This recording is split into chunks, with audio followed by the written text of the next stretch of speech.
حضور اکرم صلی اللہ علیہ وآلہ وسلم نے فرمایا، انصار سے محبت رکھنا ایمان کی نشانی ہے، اور انصار سے کینہ رکھنا نفاق کی نشانی ہے۔ صحیح بخاری حدیث نمبر 17۔ رسول اللہ صلی اللہ علیہ وسلم نے اس وقت جب آپ کے گرد صحابہ کی ایک جماعت بیٹھی ہوئی تھی فرمایا کہ مجھ سے بیعت کرو اس بات پر کہ اللہ کے ساتھ کسی کو شریک نہ کرو گے، چوری نہ کرو گے، زنا نہ کرو گے، اپنی اولاد کو قتل نہ کرو گے، اور ناعمدن کسی پر کوئی ناحق بہتان باندھو گے، اور کسی بھی اچھی بات میں اللہ کی نافرمانی نہ کرو گے۔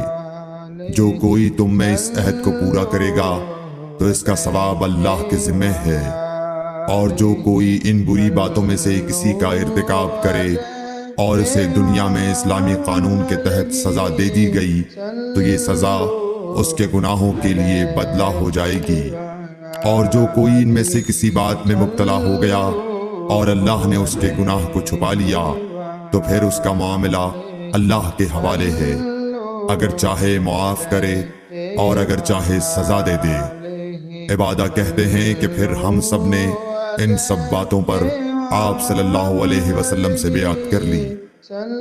صحیح بخاری حدیث نمبر 18۔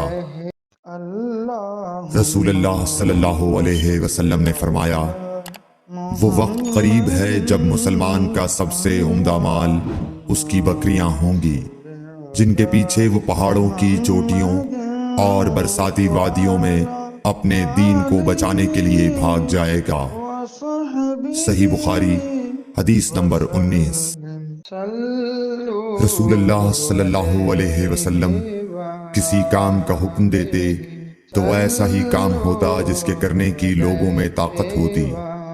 اس پر صحابہ کرام نے عرض کیا کہ یا رسول اللہ، ہم لوگ تو آپ جیسے نہیں ہیں، آپ تو معصوم ہیں اور آپ کی اللہ پاک نے اگلی پچھلی سب لغزشیں معاف فرما دی ہیں، اس لیے ہمیں اپنے سے کچھ زیادہ عبادت کرنے کا حکم فرمائیے۔ یہ سن کر آپ ناراض ہوئے، حتیٰ کہ خفگی آپ کے چہرہ مبارک سے ظاہر ہونے لگی۔ پھر فرمایا کہ بے شک میں تم سب سے زیادہ اللہ سے ڈرتا ہوں اور تم سب سے زیادہ اسے جانتا ہوں، بس تم مجھ سے بڑھ کر عبادت نہیں کر سکتے۔ صحیح بخاری حدیث نمبر 20۔ حضور اکرم صلی اللہ علیہ وآلہ وسلم نے ارشاد فرمایا، جس شخص میں یہ 3 باتیں ہوں گی وہ ایمان کا مزہ پالے گا۔ ایک یہ کہ وہ شخص جسے اللہ اور اس کا رسول ان کے ماں سوا سے زیادہ عزیز ہوں، اور دوسرے یہ کہ جو کسی بندے سے محض اللہ ہی کے لیے محبت کرے، اور تیسری بات یہ کہ جسے اللہ نے کفر سے نجات دی ہو پھر دوبارہ کفر اختیار کرنے کو وہ ایسا برا سمجھے جیسا آگ میں گر جانے کو برا جانتا ہے۔ صحیح بخاری حدیث نمبر 21۔ حضرت محمد مصطفیٰ صلی اللہ علیہ وآلہ وسلم نے فرمایا، جب جنتی جنت میں اور دوزخی دوزخ میں داخل ہو جائیں گے، اللہ پاک فرمائے گا جس کے دل میں رائی کے دانے کے برابر بھی ایمان ہو اس کو بھی دوزخ سے نکال لو۔ تب ایسے لوگ دوزخ سے نکال لیے جائیں گے اور وہ جل کر کوئلے کی طرح سیاہ ہو چکے ہوں گے، پھر زندگی کی نہر میں یا بارش کے پانی میں ڈالے جائیں گے۔ اس وقت وہ دانے کی طرح اگائیں گے جس طرح ندی کے کنارے دانے اگاتے ہیں۔ کیا تم نے نہیں دیکھا کہ دانہ زردی مائل پیچ در پیچ نکلتا ہے؟ صحیح بخاری حدیث نمبر 22۔